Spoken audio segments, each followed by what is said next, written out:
Literally just became commander-in-chief, and he's already going after the healthcare industry. We have a public health system that does not deliver in times of disaster, yet more money is spent on it than any country anywhere in the world. All of this will change starting today. But you know what's crazy? His billionaire buddy was going after the same exact industry just a couple months ago. I will never go to a doctor ever again about my general health. They have no clue what they're talking about, and all they want to do is put you on pills. And what's going to end up happening is the medicines are just going to start to stack up.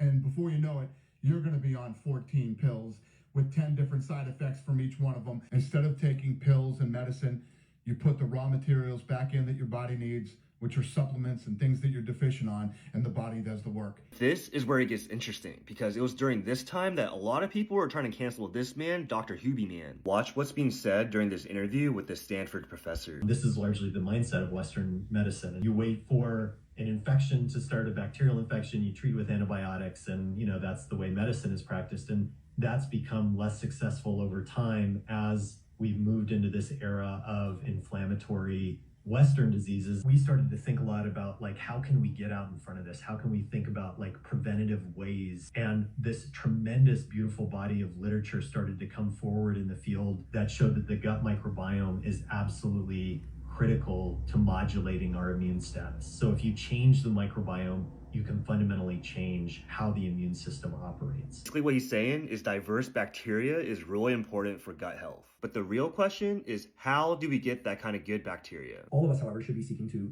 improve the conditions of our gut microbiome because of the critical ways in which it impacts the rest of our brain and bodily health. What should we do? What shouldn't we do? Are probiotics good for the microbiome? It turns out that the particular bacteria that they put in most probiotics don't actually replenish the microbiota that you need most.